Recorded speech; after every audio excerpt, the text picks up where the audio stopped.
बाप बड़ा ना भैया, सबसे बड़ा रुपया। माइट इज राइट, आपने सुना ही होगा कि जिसकी लाठी उसकी भैंस। अब हमें यही देखने को मिल रहा है। इतने सारे कवानीन बने, इतने सारे ऑर्गेनाइजेशंस बने, इंस्टीट्यूशंस बने, इंटरनेशनल कानून बने, लॉज बने, लेकिन इसका कोई फ़ायदा नहीं है।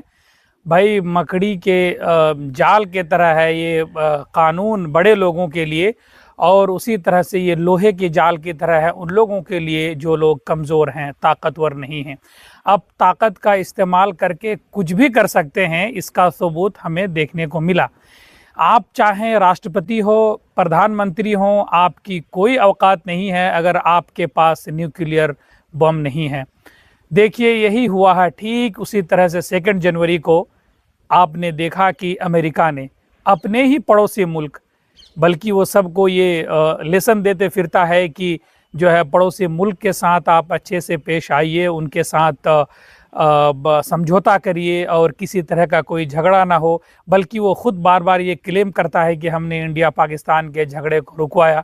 भाई फ़ायदा ही क्या हुआ तुझे दूसरे की झगड़ा रुकवाने का, जब तूने खुद ही झगड़ा शुरू कर दिया है। तो ये इस बात का जीता जागता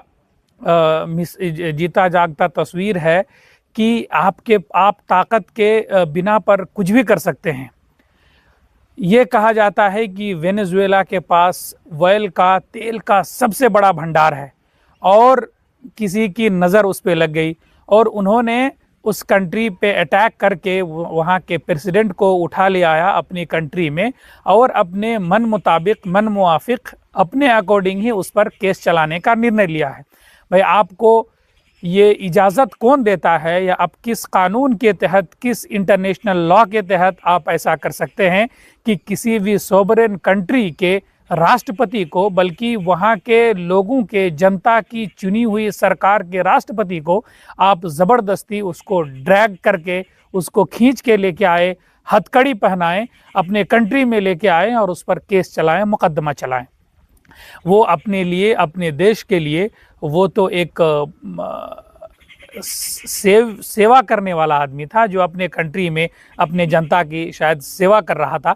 अगर कोई तुम्हारे पास उनके खिलाफ कोई दलील थी कि तो उन्होंने तुम्हारे कंट्री में टेररिज्म फैलाया है, नार्को टेररिज्म फैलाया है, ड्रग्स का सप्लाई किया है, ड्रग ट्रैफिकिंग किया है, तो आपके पास इंटरनेशनल कानून थे, इंटरनेशनल कोर्ट ऑफ जस्टिस है, ICJ है, उसी तरह से आपके पास यूनाइटेड नेशंस हैं। आप वहाँ पे उनके खिलाफ मुकदमा चलाएं, उनको अपनी बात रखने के लिए दें आप उनको, ताकि वो भी अपनी बात रखें।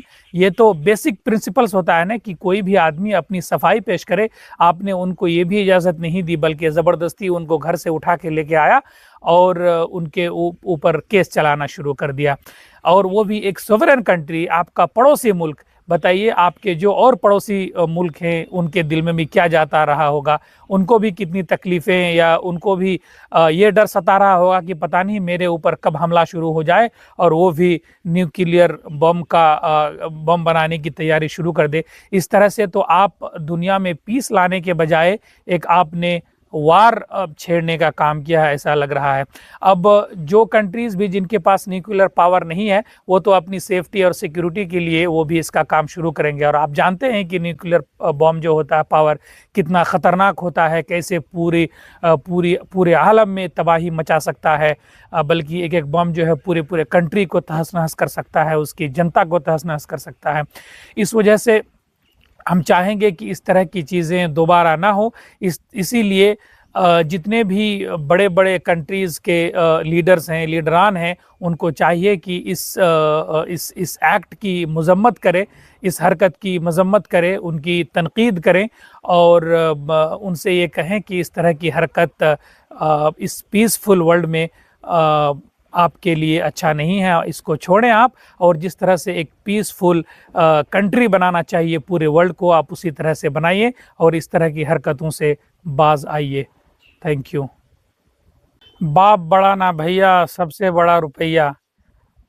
माइट इज़ राइट, आपने सुना ही होगा कि जिसकी लाठी उसकी भैंस। अब हमें यही देखने को मिल रहा है।